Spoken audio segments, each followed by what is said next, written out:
Hey everybody, welcome to Your Move. I'm Andy Stanley. Did you know that every happy couple makes the same choice over and over and over and over? And today we're going to talk about that choice that happy couples make. Stick around. Today, I want to talk about perhaps the single most important choice that you'll make in a relationship as it relates to becoming a happy couple and making the relationship something that's attractive to you and stays attractive to you. I want to talk about a choice that every coupled person makes, everybody that's in a couple, every coupled makes every single day. This choice, everybody makes this decision whether you are aware of it or not. Everybody makes this decision, but it feels oftentimes more like a reaction than a decision. So the point of today's message is I want to point out a decision that you're already making and perhaps help you make a better decision. Most people don't even feel like they have a choice, but they do. And so happy couples make what we're going to call the happy choice. And what is this choice that happy couples make that they don't know they're making that makes all the difference? And the answer to that question is found in a letter that the Apostle Paul wrote to some Christians in the first century in the city of Corinth. And he wrote this letter to primarily Gentile, non-Jewish, new Christians who were trying to sort out the whole Christian thing. And there's only one God, and what do we do with the other gods? And, we used to go to the temple and we had religion this way. Now you're explaining that religion's a different way. And so one of the things the Apostle Paul had to do, and as English Bible readers, we miss this, he had to help pagans understand not only is there one God, but this one God is very different than all the gods. Because in pagan worship, the gods did not care about people. The gods toyed with people, they manipulated people. In some legends, they mated with people, but the gods didn't really care about people. So consequently, in pagan religion, there was no morality. There were no ethics. In other words, you didn't do anything on this earth toward other people to try to make the gods happy. To keep the gods happy, you made sacrifices. You sacrificed things that were important to you. You sacrificed animals. In some cultures, they sacrificed children. And the whole point was, we need to make sacrifices here so that our crops will grow, so that our other children will grow healthy, so that we'll win battles. So the Apostle Paul shows up in these primarily Gentile environments. He's going, okay, this God that I've introduced you to is completely different.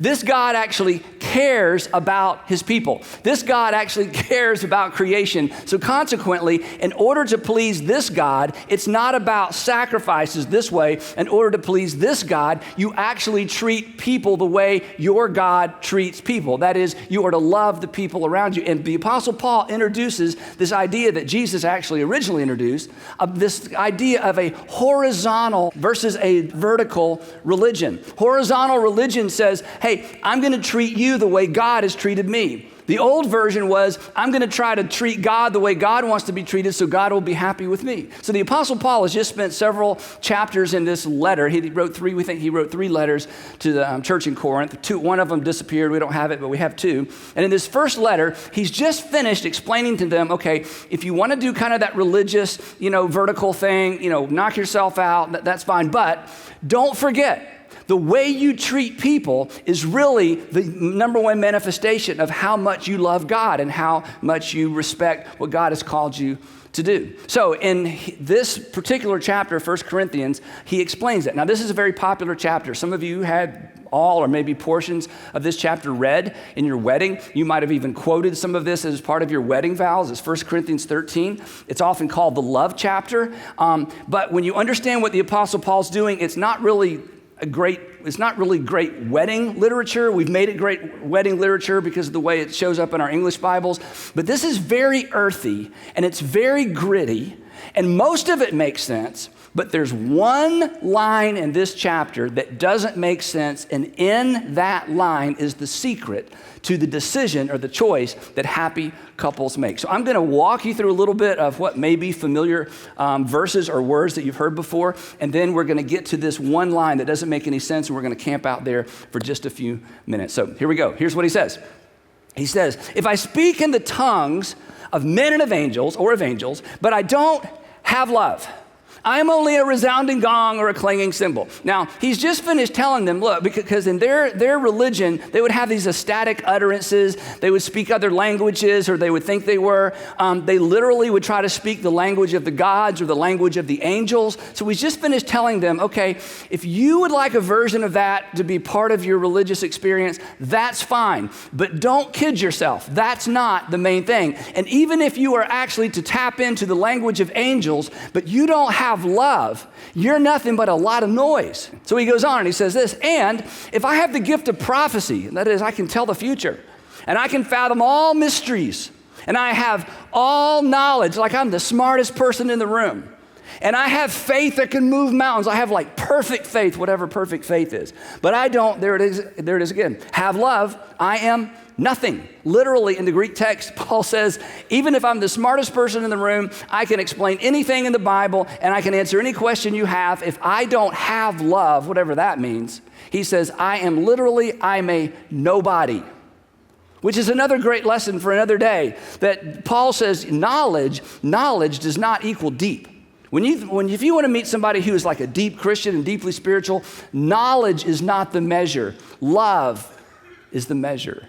Then he says this. He says, and if I give all I possess, I mean, who would do that? He says, not 10%, not 20%.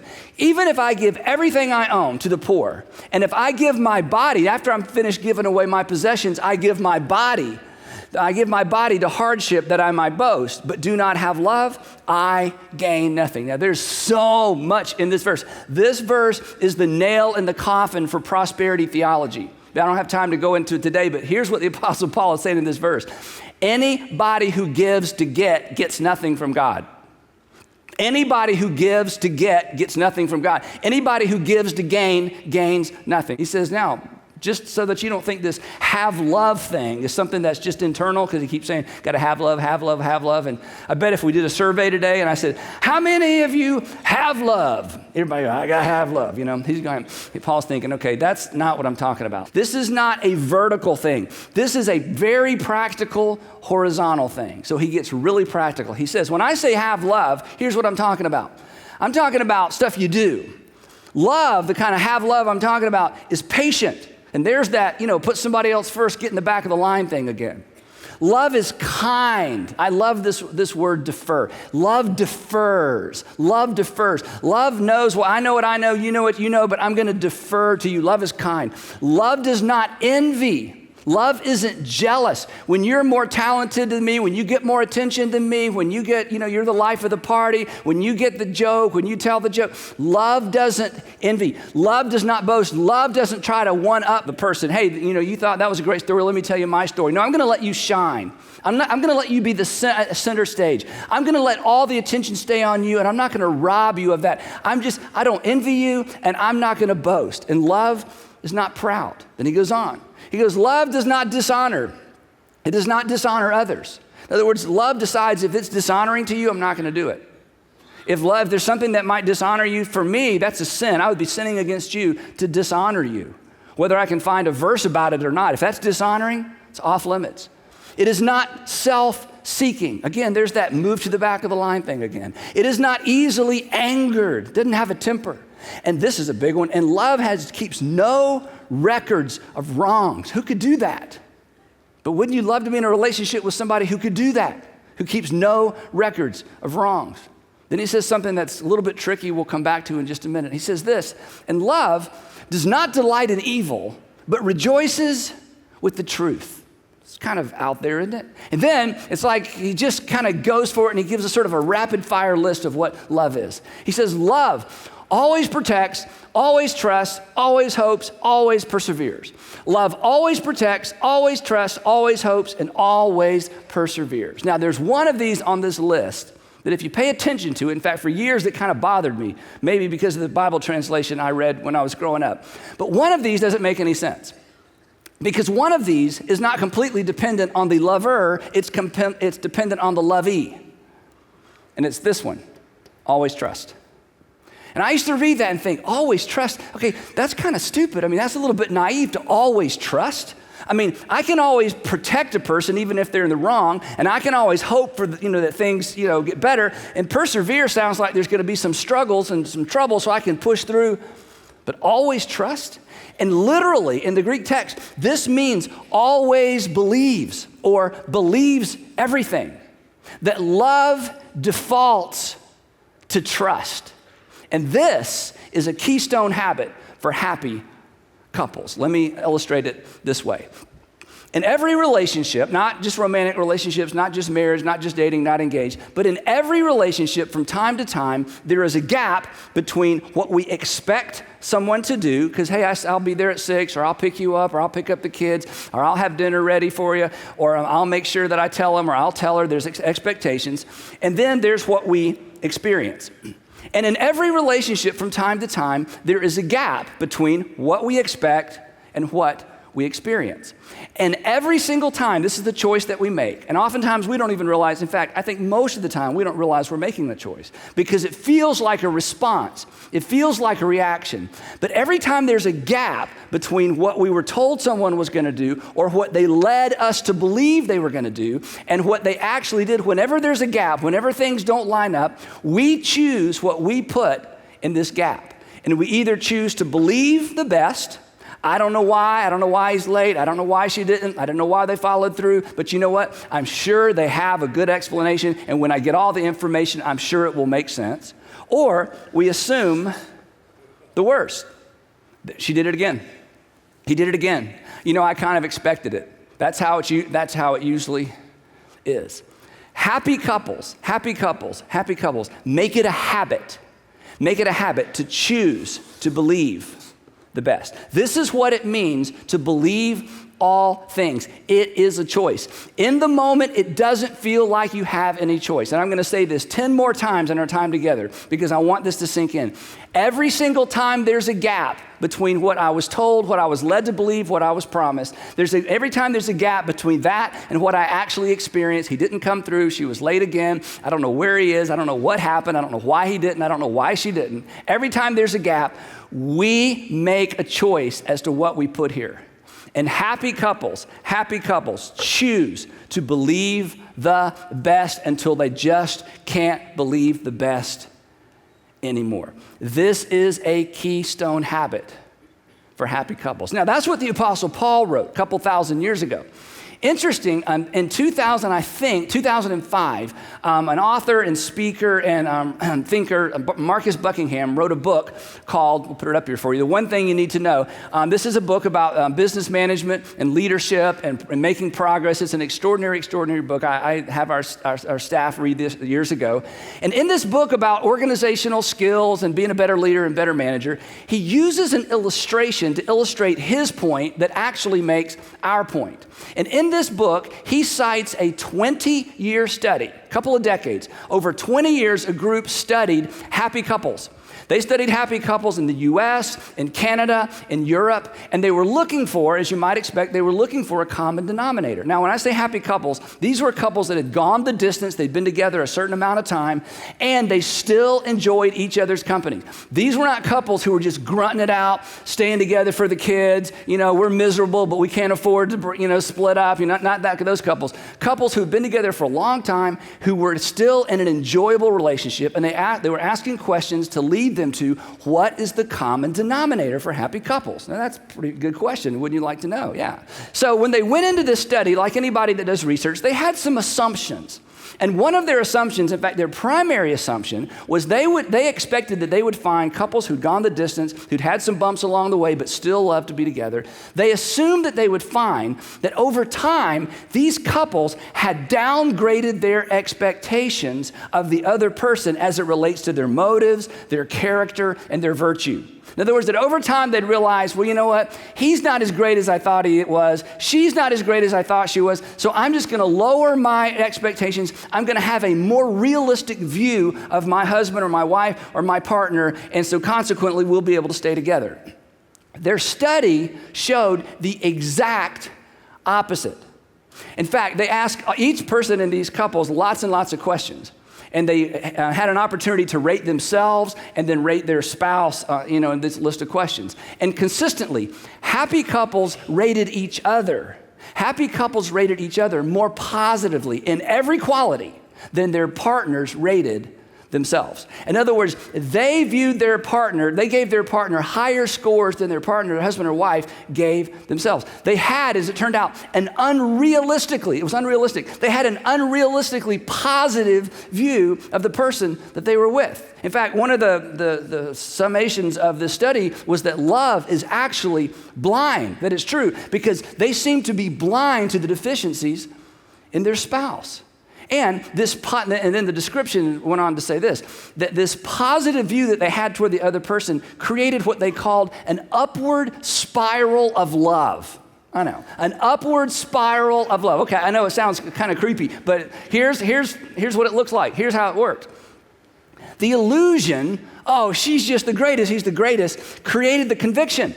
They believed it for so long, they actually really, really believed it. No, he's the greatest, she really is the greatest. Their conviction led to a sense of security.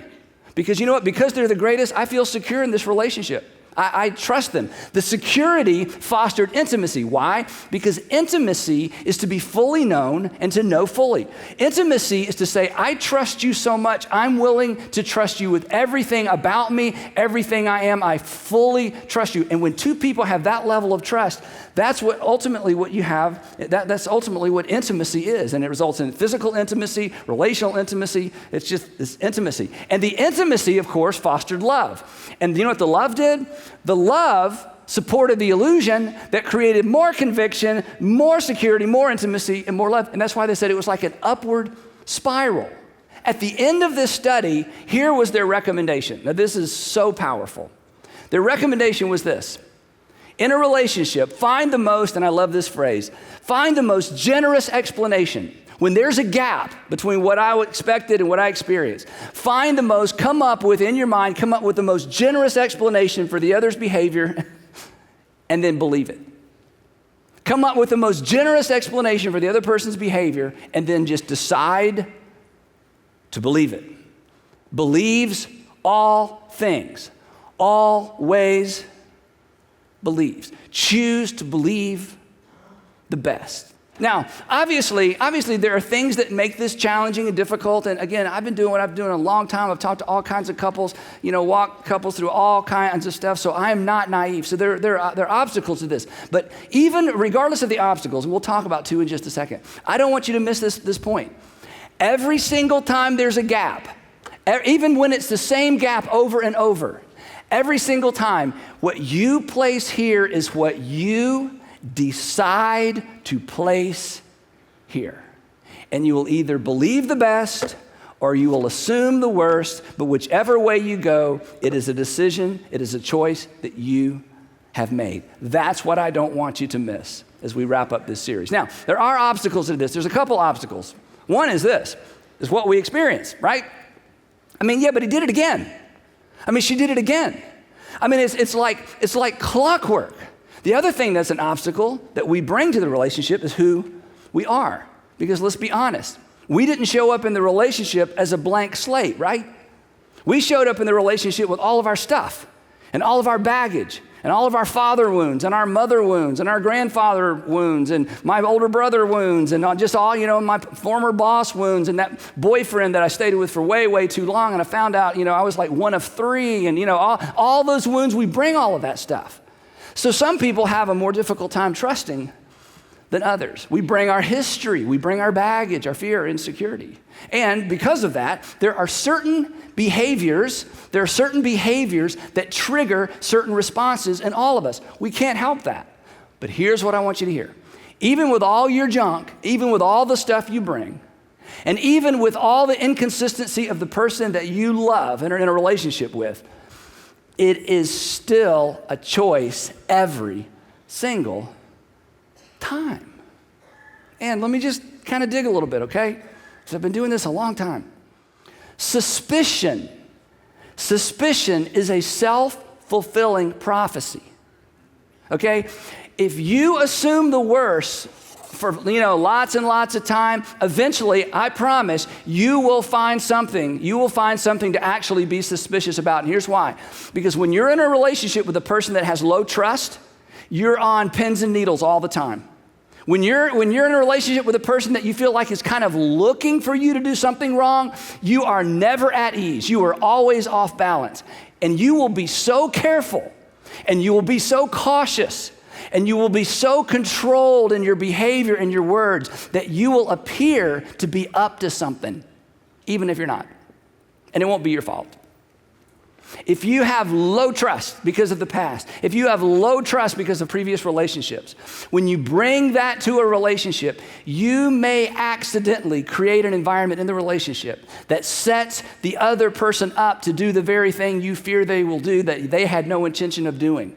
Because suspicion and low trust in a relationship is almost always a self-fulfilling prophecy. It sets the stage for the very thing you fear the most.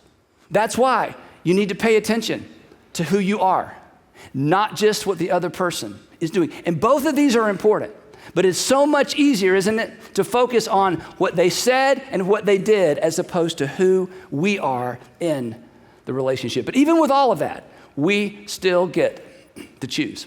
So, with all of that in mind, and all of that as a setup, I want to go back now and look at 2 or 3 of the verses that we went through really quickly in 1 Corinthians 13, because they lean into this powerful, powerful principle that we get to choose every single time. So look at this now. Love does not delight in evil. This was kind of the tricky one. Love does not delight in evil, but rejoices with the truth. You know what that means? That love isn't trying to catch the other person doing something wrong. That love isn't trying to catch the other person doing something wrong. That love isn't building a case against the other person so they can finally step in and say, you did this, you said this, you did this, you said this. That love doesn't keep score of the past. He said that love always protects. Protects from what? Love always protects the relationship from suspicion. Love always protects the relationship from a lack of trust. That love is protective of the relationship. That love knows that whatever I choose to put here will impact the relationship. Yes, this is what I thought they were going to do. Yes, they didn't do what I thought they were going to do. They'll have to deal with that. We'll have to talk about that. But what I put in the gap will impact the relationship perhaps as much as the gap that they created. Love always trusts, he said. Love believes all things. I love this. Love chooses a generous explanation. Love chooses. Love comes up with. Love thinks about it long enough to come up with a generous explanation. Then he says this, love always hopes. I love that. Love trends positive. I'm just not going to allow myself to go negative. And love, he's realistic. Love always perseveres. The word perseveres, as I said earlier, indicates or implies resistance, that there may be some doubt. There may be some negative. There may be some things from the past that come roaring into the future. But love decides, you know what? I am going to persevere. I'm not going to give into that trend. I am not going to create an environment in this relationship. I'm not going to create an environment in my home that basically sets the other person up to fall into the trap that I have laid for them through my expectations. Love is determined to trust anyway. So here's the question. Based on your personality, based on your experience, based on what you know about yourself, do you believe the best or do you assume the worst? Which way do you go? Do you believe the best when there's a gap? Do you find yourself going, you know what, I'm sure there's a good reason? Or are you the person that's like, okay, he better have a good explanation. She better have a good reason for this. And I'm already mad. I don't even have all the information, but I'm mad. So when they get home, when she gets home, when he finally calls, when she finally calls, when he finally texts me, at best, I'm going to be up to zero because I'm right here. You're going to have to give me a whole lot. Which way do you go? And I just want you to know, regardless of who you're in a relationship with, regardless of what he's like, what she's like, It is your choice every single time. But happy couples know. Happy couples know. Happy couples know it's a choice. It's a choice every single time. And I know, but Andy, he and she, and yeah, I know. But it's always a choice. Besides, let's think about it this way. What are the options? I mean, are the options going to get you anywhere? Are the options going to take you forward? I mean, here are the options in case you want to kind of work this script. Delight in uncovering mistakes, thrive on speculation, assume the worst, and embrace doubt. Now imagine that you're sitting down with your future kids or your current kids that are older and about to get married, and you're going to give them advice about a successful relationship, moving into marriage, moving into a permanent relationship. If you're going to give them advice, how much of this advice would you give them? Basically, honey, lay a trap, wait, he'll step into it eventually. And then you can say, I knew that was going to happen. Just lay a trap, just always be looking for stuff, always be, piece things together, kind of have the whole formula worked out in your mind, and then you just wait and eventually she'll step into it. No. You would say, you know what, when there's a gap, and there are going to be gaps, there are always going to be gaps. You get to decide what goes in the gap. And you're always going to come out better if the habit, if the pattern of the relationship is believing the best. Now, so here's your homework assignment for those of you who are coupled. Just do this for a week. Just decide. Even if it's like 9 times out of 10, there's no good excuse for what he did or what she did. Just for a week, decide, you know what? Before I get all the information, before he calls, before we get together tonight, I'm going to come up with a generous explanation, and I'm going to believe it. I'm going to choose to believe my own explanation for his or her behavior, just for a week. Just choose to trust. Now, trust equals acceptance. When you trust me, that's accepting me. When I trust you, that's accepting you. That's if you want to be accepted by somebody, or if you want to accept somebody, you just communicate, I trust you, I trust you, I trust you. Our hearts and ultimately our behavior is drawn to trust. The people that you want to let down the least are the people that you respect and admire the most. And when you create an atmosphere, when you create the pattern of high trust, when you create the pattern of high trust, you create the environment of high acceptance. And all of our hearts are drawn toward acceptance. Now, does this mean you don't have difficult conversations? No, of course you have difficult conversations. And when it's the same thing over and over and over, of course you talk about it. But as soon as that conversation's over, you just get right back to it. Because that's the past. I'm not keeping score. Even if the last 10 times out of 10 times there was no good excuse, this 11th time, I'm going to come up with a generous explanation. I am going to choose to believe the best, because that's what happy couples know, and that's what happy couples do. Because happy couples know that believing the best is a choice, and it's a choice they can make every single time they decide to choose it. It's the happy choice, and that's what happy couples